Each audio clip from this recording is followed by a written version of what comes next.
갈망하셔서 오늘 이 시간 오셨을 줄 믿습니다.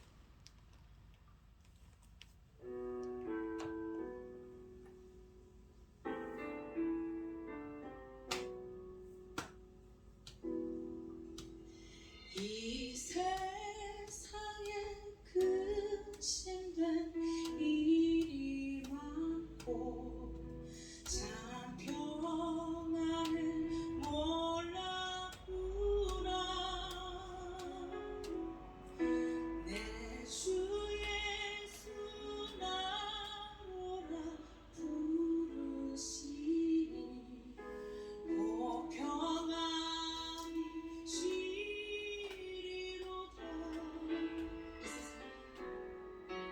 이 세상에 근심된 일이 많고 참 평안을 몰랐구나.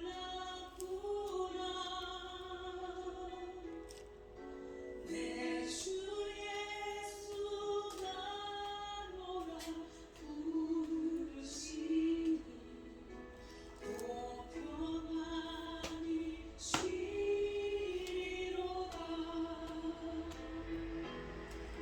주 예수의 구원의 은혜로가 참 기쁘고 즐겁구나. 그 은혜를 영원히 누리겠네.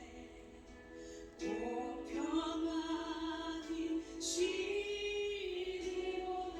이 세상에 곤고한 일이 많고 이 세상에 곤고한 일이 많고 참 쉬는 날 없었구나. 내 주 예수 날 사랑하시오니 곧 평안히 쉬리로다. 주 예수의 구원에 주 예수의 구원의 은혜로다 참 기쁘고.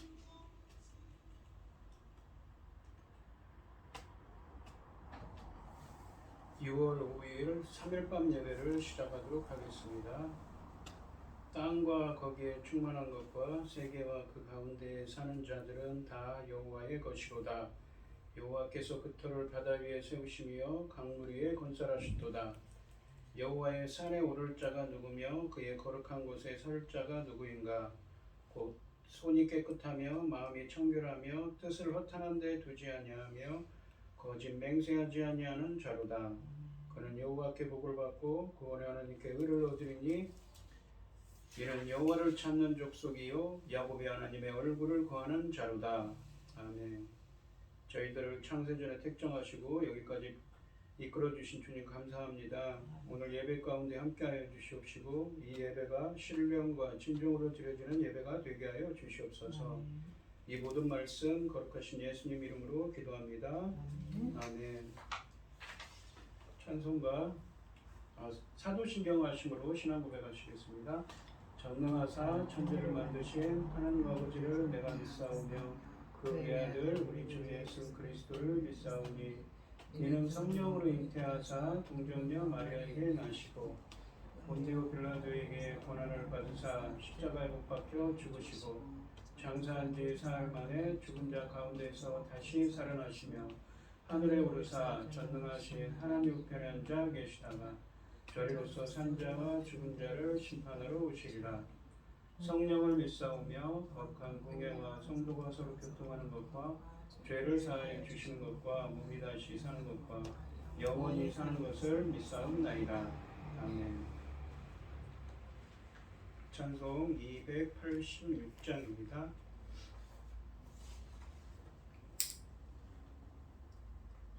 주 예수님 내 맘에 오사 날 붙들어 주시고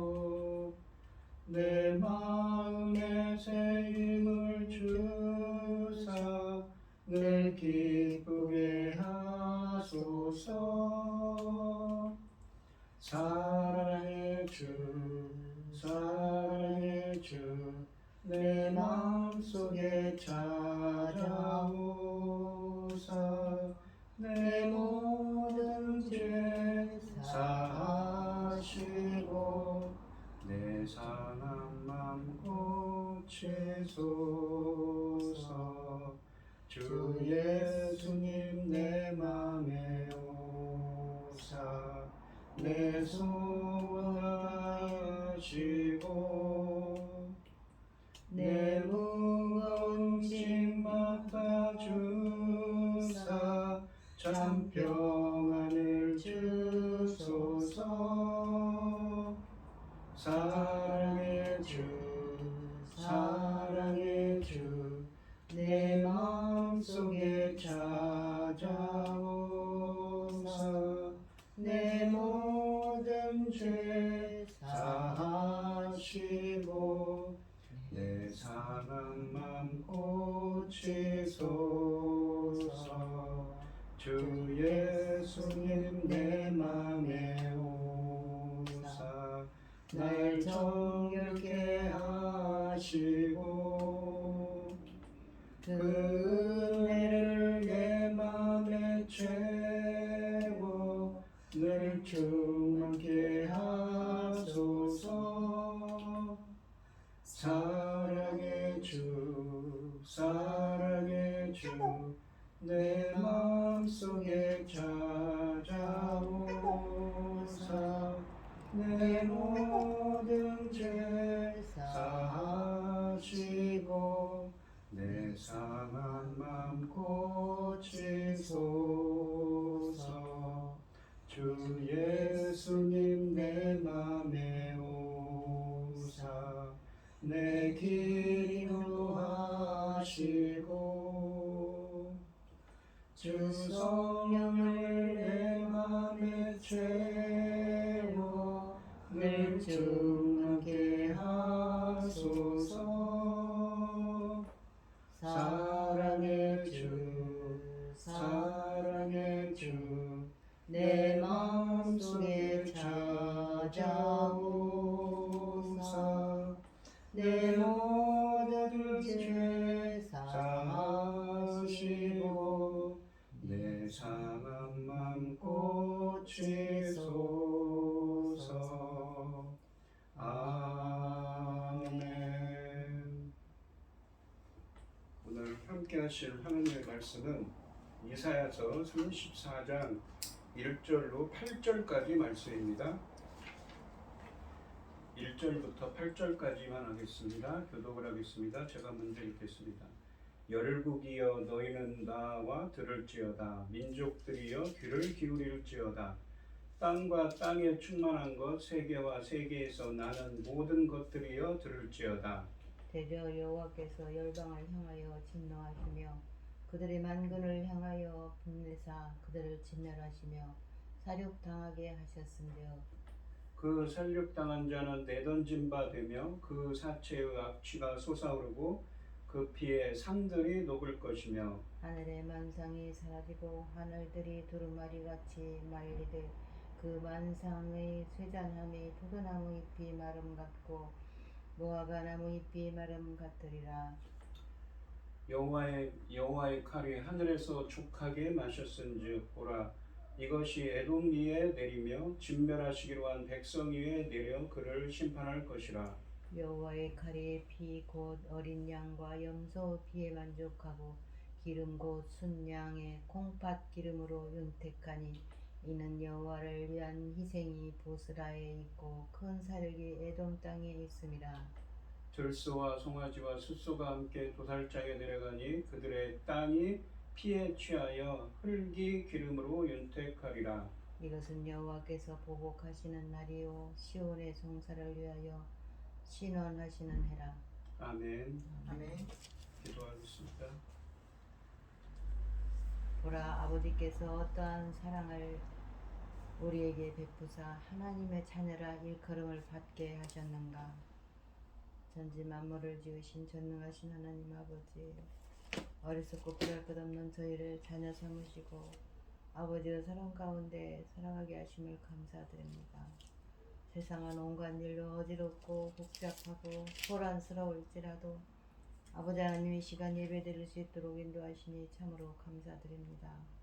전능하신 하나님 아버지, 지금 저희가 일일이 다 아뢰지 아니해도 아버지께서 다 보고 계시고 알고 계시죠. 엉망진창, 정말 그야말로 이루 말할 수가 없습니다. 온갖 일로 이 지구촌이 어디 편한 곳이 없습니다. 아버지 하나님, 저희 나라를 지켜주시옵소서. 저희 대한민국, 아버지 하나님께서 세상 나라 삼으신 세상 대한민국, 아버지 하나님 지켜주시옵소서. 전쟁으로부터 온갖 재난으로부터 지켜주셔서 정말 하나님 살아계신 놀라운 역사를 아버지 하나님 저희들이 체험하고 아버지 그 사랑 가운데 살아갈 수 있도록 도와주시옵소서. 지금은 아버지께서 지금 열고 계시는 중대한 시대입니다. 열매 거둘 새 시대를 아버지께서 열고 계신다고 말씀하셨습니다. 이 열매 거둘 새 시대에 중대한 이 말씀들, 열매 거둘 말씀을 준비하고 강단에 당신의 사랑하는 종을 세우셨으니 참으로 감사드립니다. 아버지 하나님, 이 열매 거둘 말씀으로 말미암아 아버지께서 기뻐 받으실 열매들이 넉넉히 나와주시기를 간절히 소원하옵니다. 아버지 하나님, 그 넉넉히 나오는 그 열매들을 기뻐 받으시기를 간절히 소원하옵고, 억만 죄악 가운데 있어 우리를 구원하여 주신 예수 그리스도 이름으로 기도드리옵나이다. 아멘. 오늘 본문 말씀의 제목은 여호와께서 보복하시는 날입니다. 오늘 본문 말씀은 이 하나님께서 열방을 심판하시는 날에 대한 이야기를 하고 있습니다. 보복이라는 건 복수하는 날이십니다. 복수한다는 의미입니다. 하나님께서 이 심판하시는데, 열방을 심판하시는데 이 에돔이 그 중에 하나의 대표적인 예가 되고 있습니다. 에돔은 이 이삭의 아들인 에서의 후손이지요. 주님은 에돔을 여호와를 대적하는 열방의 표준으로 삼아 예언을 선포하십니다. 에돔이 매우 비참한 종말을 맞을 것이며 여호와를 대적하는 모든 원수가 에돔과 같은 운명을 맞을 것이라고 경고하고 계십니다. 에돔은 유다의 형제 나라이기에 가장 가깝고 친할 수 있었지만 역사를 살펴보면 에돔은 유다를 가장 시기하고 미워하는 나라였습니다. 에돔은 주전 586년 이 남유다가 바벨론에 멸망을 할 때 시온을 파괴한 바벨론을 도왔고, 오바댜서에 보시면 이 시온을 약탈하기까지 했습니다. 또한 에돔은 이 포로 후기에 유다 남쪽의 많은 영토를 자신의 땅으로 차지하고 있었던 나라였습니다. 따라서 시온의 회복을 위해서 이 에돔의 멸망은 무엇보다 중요했기에 에돔이 자연스럽게 열국의 대표로 등장한 것이지요. 하나님은 이러한 에돔을 유다를 미워하는 원수들을 대표하는 나라로 삼아 그들에게 심판을 선언하고 계십니다. 에돔이 파멸당하는 것처럼 하나님을 대적하는 모든 나라가 심판받을 것입니다. 1절부터 4절까지 말씀은 열국 곧 모든 대적에 대한 경고를 담고 있습니다. 1절 말씀해 보시면 열국이여, 그러니까 열방, 세상의 모든 나라여, 너희는 나와 들을지어다. 그러니까 이 열방이라는 건 구체적으로 이스라엘을 괴롭히는 사람들이지요. 민족들이여 귀를 기울일지어다. 땅과 땅에 충만한 것, 세계에서 나는 모든 것들이여 들을지어다 라고 하십니다. 하나님과 그의 백성을 대적하는 나라와 민족은 들으라고 하십니다. 땅과 세상과 그 안에 있는 모든 것들, 곧 모든 피조물들은 들으라 라고 말씀하십니다. 이 1절 말씀은 이 히브리어 원문으로는 이 가까이 나아오라 라는 명령문으로 시작합니다. 명령문이라는 것은 어떤 행동이나 실천을 촉구할 때 사용되는 표현입니다. 그러므로 본문이 명령문으로 시작한다는 것은 주님이 미래에 대해 가르쳐 그들이 들은 정보를 바탕으로 미래를 준비하는 삶을 살도록 하기 위해서입니다. 주님께서는 이 민족들, 땅과 땅에 충만한 것, 세계와 세계에서 나는 모든 것들 등 온 세상을 불러드립니다. 이사야서 1장 2절 말씀에서는 유다를 재판하는 일에 그들을 증인으로 세우기 위해서 세상을 불러들이고 있었는데, 이번에는 세상 자체를 심판하기 위해서 그들을 불러들이고 있습니다. 상황이 바뀌고 있는 것이지. 2절 말씀해 보시면 대저 여호와께서 열방을 향하여 진노하사 그들의 만군을 향하여, 그들의 만군이라는 것은 그들의 군대를 향하여 분내사 화를 내시고 그들을 진멸하시며 살육당하게 하셨습니다. 진멸이라는 단어를 썼습니다. 진멸은 이 성경에서 약간 다른데 남녀노소를 막론하고 그 가축들까지 모두 죽이는 것을 의미합니다. 여호와께서 세상 나라들과 그 모든 군대에게 분노하셔서 그들을 진멸하고 무참하게 죽임을 당하도록 하실 것이라고 하십니다. 완전하고 포괄적인 파괴를 강조하기 위해 주님은 진멸이라는 전문적인 용어를 사용했습니다. 진멸이 선포되면 사람뿐 아니라 그들의 가축, 짐승들까지 죽임을 당합니다. 하나님께 헌납된 것을 상징하는 행위라는 데서 비롯되는 것입니다. 성경에서는 이 여호수아서에 나오는 여리고성과 아말렉 족속의 진멸을 그 예로 들 수 있습니다.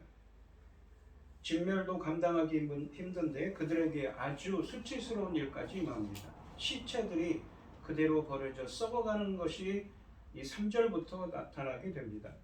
3절에 보시면 그 살육당한 자는, 그러니까 이 오라고 하셨는데 살육당하는 열방을 뜻하는 거죠. 구체적으로는 이스라엘에게 잘못을 범한 열방입니다. 내던진 바 되며 살육당한 자, 그러니까 시체가 그냥 내뒹굴고 매장을 하죠. 장례를 못 지내고 이 밖에 그냥 내던진 바 됩니다. 그 사체의 악취가 그래서 솟아오르고 그 피에 산들이 녹을 것이며 라고 하십니다. 죽임을 당한 그들의 시체가 매장되지 못한 채 내던진 바 되며 그대로 썩어 악취가 나고 산들이 온통 그들의 피로 이 물들어 황폐하게 될 것이라고 하십니다.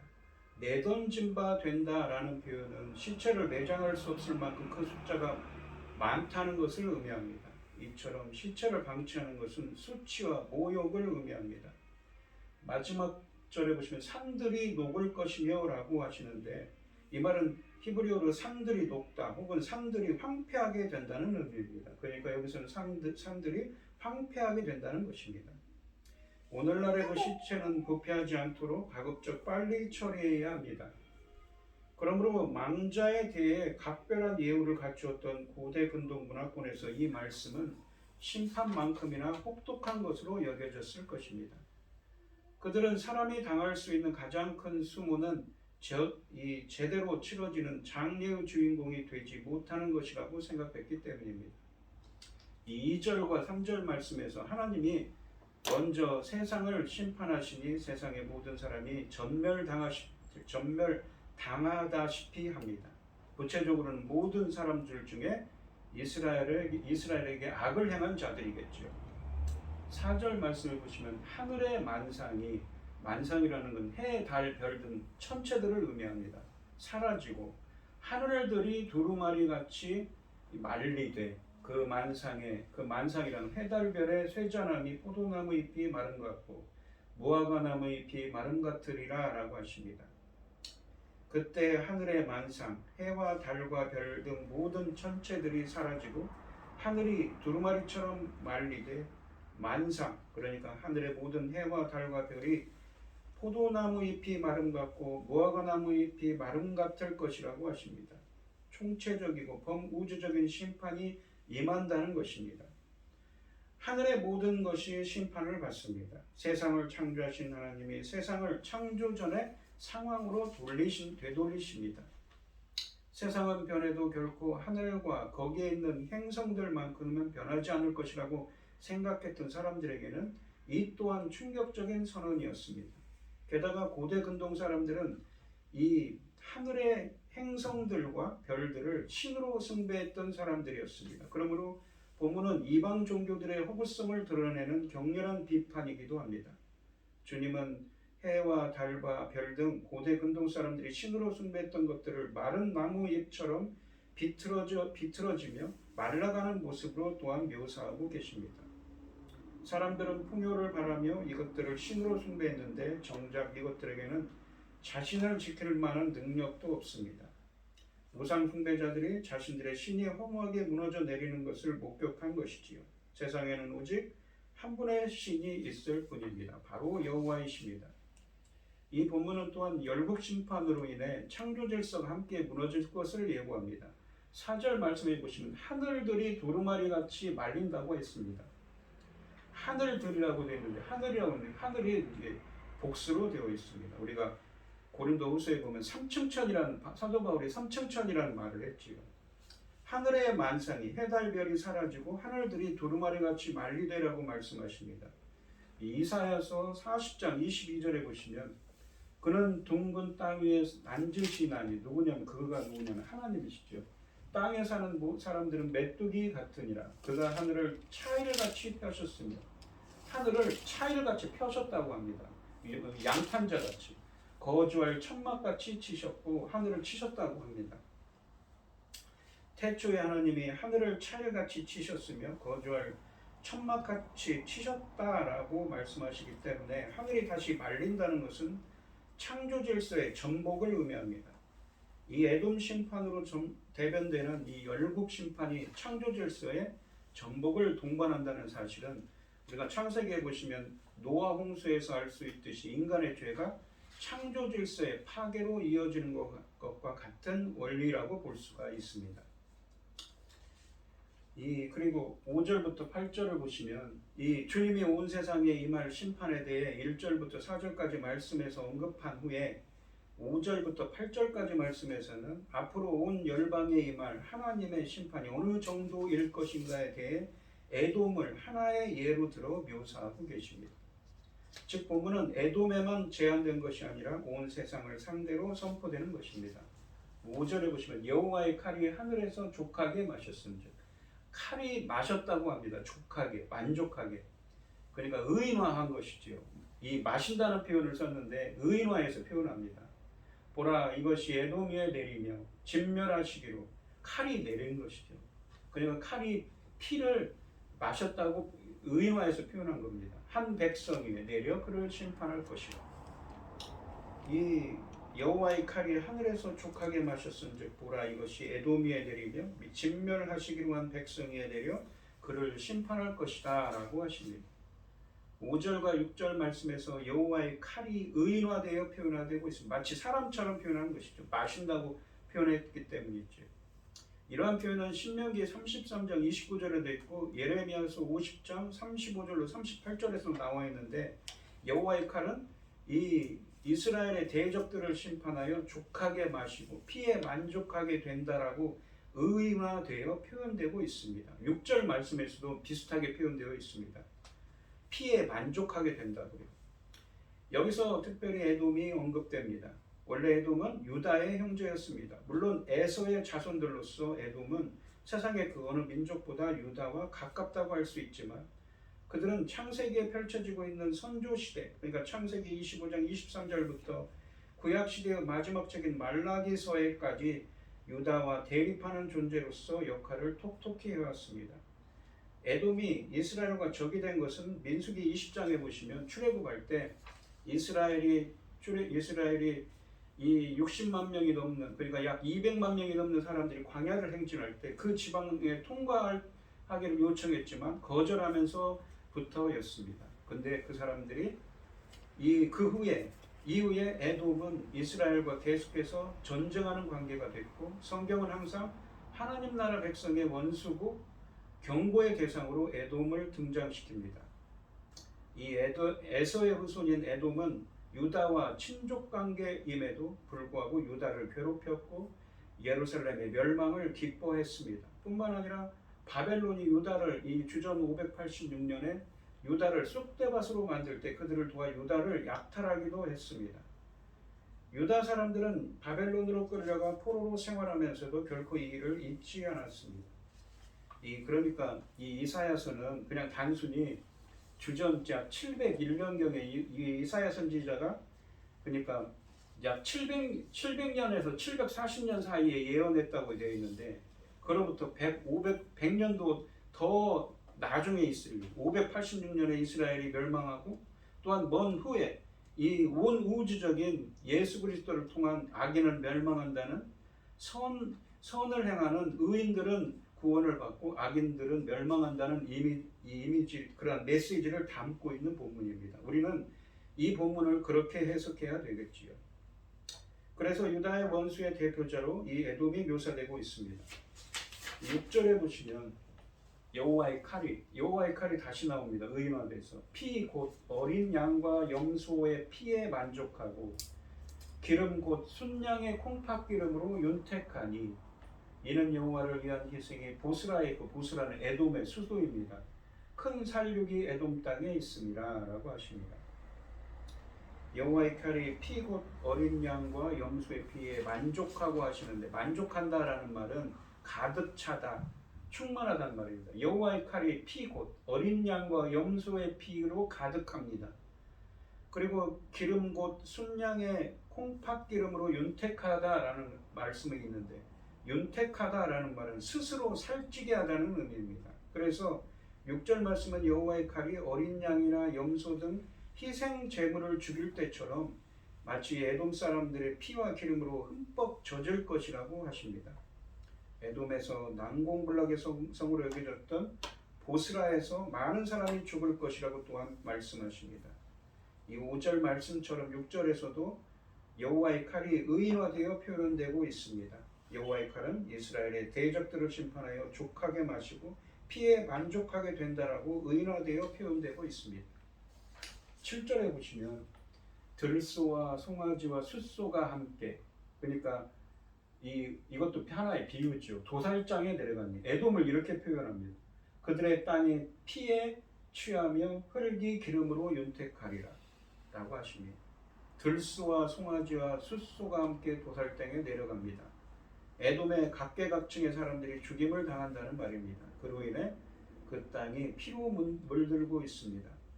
흙이 기름으로 뒤덮입니다. 무덤에도 묻히지 못할 만큼 치욕을 당한다는 의미입니다.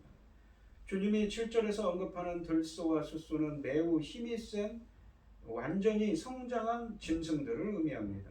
송아지는 연약하고 어린 것을 의미합니다. 그러므로 주님은 이 단어들을 사용해서 에돔의 모든 사람, 강한 자부터 가장 어리고 연약한 아이들까지 죽임을 당할 것이라고, 진멸당할 것임을 선언하고 계십니다.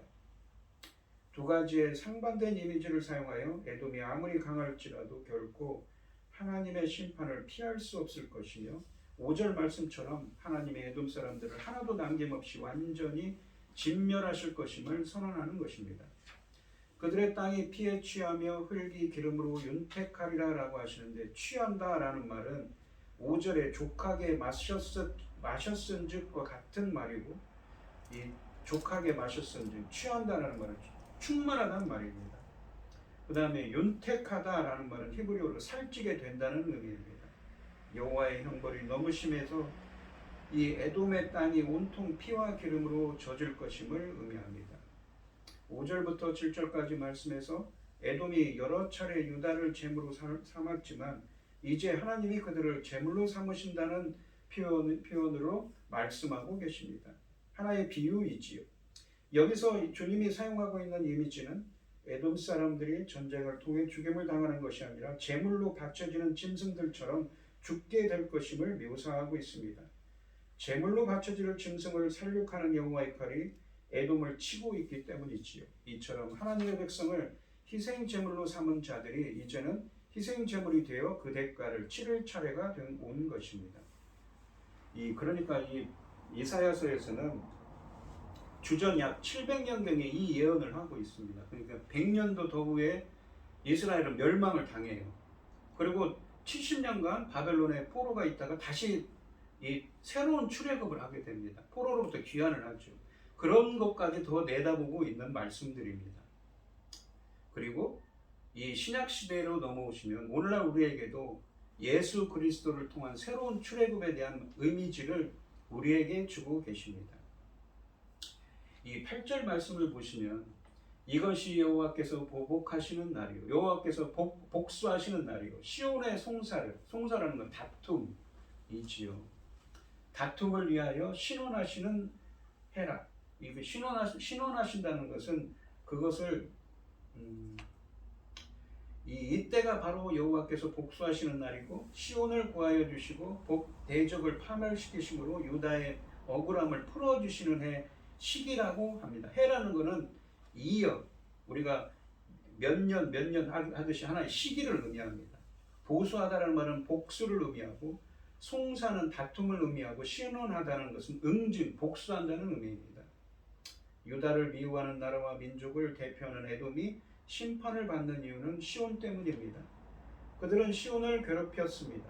시온은 주의 백성을 상징하는 이미지로 해석될 수 있습니다. 시온, 그러니까 예루살렘에 있는 이 예루살렘 성 맞은편에 있는 시온에 하나님의 성전이 있었지요. 다윗이 지은 성전, 다윗이 설계를 해서 솔로몬이 지은 성전이 있었습니다. 시온에 거하시는 하나님이 열국을 심판하시는 과정에서 주의 백성이 당한 억울함과 분노를 갚아주시는 날입니다. 열국의 대표인 에돔과 에돔의 수도 보스라가 멸망하게 될 것입니다. 에돔 심판은 에돔이 시온을 향해 저지른 악을 복수한다는 의미를 갖기에, 에돔으로 대변되는 열국의 심판은 시온을 침입하여 시온을 괴롭힌 열국을 하나님이 보복하여 공의를 세운다는 의미도 담고 있습니다. 하나님의 심판이 온 땅에 미치고 있습니다. 오늘 본문 말씀에서요, 나라마다 민족마다 전쟁과 폭력과 살육을 그치지 않으니 모든 이가 하나님께 진멸당할 것입니다. 노아의 때에 사람 지으신 것을 후회하시고 물로 온 땅을 진멸하신 것처럼 하나님은 열방에 진노하시고 분노하십니다. 그 심판이 얼마나 혹독한지 땅이 흔들리고 하늘의 만상이 힘을 잃게 될 것입니다. 그러나 혹독한 심판의 날에도 하나님의 날개 아래 피한 자는 안전할 것입니다. 에돔의 죄를 기억하고 심판하십니다. 에돔은 형제 유다의 길을 가로막고 곤경에 처한 그들을 공격하여 약탈했으며 그들을 바벨론의 손에 넘기기까지 했습니다. 하나님은 에돔의 악행을 심판하심으로 시온을 신원하십니다. 에돔은 하나님을 대적한 모든 나라와 민족의 대표입니다. 그러므로 에돔뿐 아니라 표적을 일삼고 악한 일을 합대한 땅의 모든 세력이 다 에돔처럼 심판받을 것입니다. 이 주전 약 700년경에 이사야가 지금 예언을 하고 있습니다.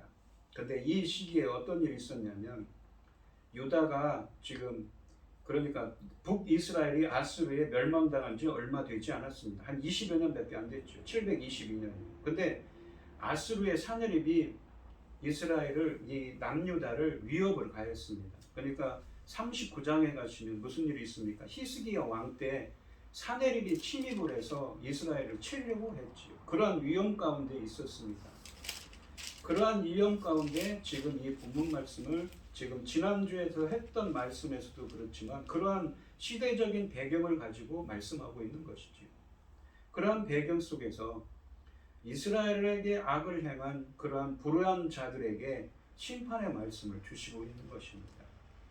그렇기 때문에 이 하나님께서는 이사야 선지자를 통해서 이스라엘 백성들에게 하나님을 의지하라고 하는 것이지요. 지금은 불의한 자들이 어떻습니까?